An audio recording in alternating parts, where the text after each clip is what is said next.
1989 সাল, বোম্বে। সাধারণ মধ্যবিত্তের সংসার।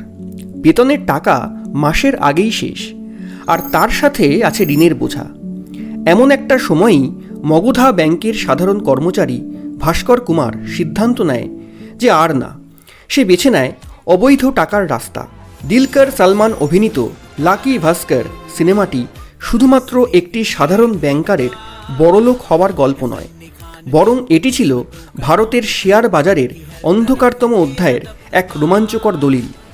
কিন্তু এই সিনেমার নেপথ্যে আসলে কোন কেলেঙ্কারি? ভাস্কর কি সত্যিই ধরা পড়েছিল? আসুন আজ আমরা জেনে নিই লাকি ভাস্কর সিনেমাটির পেছনের অজানা কাহিনী। সিনেমাটি সরাসরি ইঙ্গিত করে 1992 সালের শেয়ার বাজার কেলেঙ্কারির দিকে, যার মূল হোতা ছিলেন হর্ষদ মেহতা। ছবিতে দিলকরের চরিত্র ভাস্কর কুমার হর্ষদ মেহতার মতোই সাধারণ মধ্যবিত্ত থেকে শেয়ার বাজারের কিং হয়ে ওঠে, যার নেপথ্যে ছিল ব্যাংকিং সিস্টেমের ফাঁকফোকর। ব্যাংকগুলো যখন শেয়ার বাজারে বিনিয়োগ করতে পারত না, তখন দালাল বা ব্রোকারের মাধ্যমে ভুয়ো ব্যাংক রিসিপ্ট ব্যবহার করে ব্যাংক থেকে টাকা তুলে সেই টাকা শেয়ার বাজারে খাটাত। এর ফলে শেয়ারের দাম অস্বাভাবিক বেড়ে যেত, আর সেই টাকা দিয়েই আবার ব্যাংকে লোন শোধ করা হতো।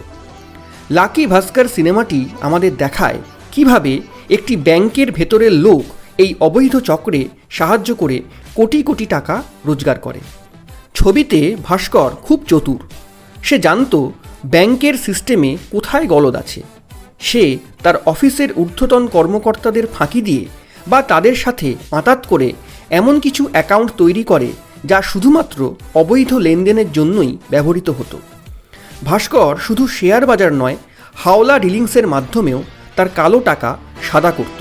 কিন্তু এত কিছু সত্ত্বেও তার ধরা না পড়ার কারণ হলো তার কাছে ছিল এমএক্স কার্ড বা এমন কিছু উচ্চপদস্থ কানেকশন যা তাকে সাধারণ চেকিংয়ের হাত থেকে বাঁচিয়ে দিত। সে সাধারণ মধ্যবিত্তের মুখোশের আড়ালে চালাতো বিশাল বড় অবৈধ ব্যবসা।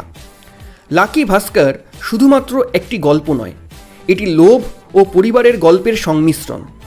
ভাস্কর চেয়েছিল তার পরিবারকে সব বিলাসিতা দিতে, কিন্তু যখন সে বুঝতে পারে যে এই টাকার বিনিময়ে সে তার সততা এবং পরিবারকে হারাচ্ছে, তখনই সিনেমার আসল মোড় ঘোরে।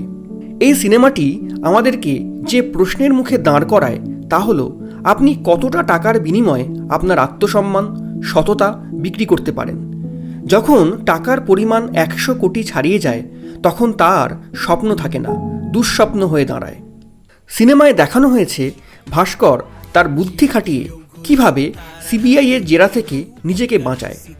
হর্ষদ মেহতা যেমন মিডিয়ার সামনে নায়ক হয়ে উঠেছিলেন, ভাস্করও তেমনই সিস্টেমের ফাঁক ফোকর ব্যবহার করে নিজের আখের গুছিয়ে নেয়।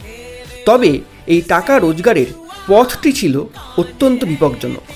তো বন্ধুরা, এই ছিল আজকের লাকি ভাস্কর সিনেমাটির নেপথ্য কাহিনী। 1992 সালের সেই কেলেঙ্কারি এই সিনেমার প্রধান চালিকা শক্তি। আপনি যদি এই সিনেমাটি দেখে থাকেন, তাহলে এর কোন দৃশ্য আপনাকে সবচেয়ে বেশি রোমাঞ্চিত করেছে তা কমেন্টে আমাদের জানান। আর এই ভিডিওটি ভালো লাগলে অবশ্যই লাইক করুন ও শেয়ার করে তা অন্যদেরও দেখার সুযোগ করে দিন।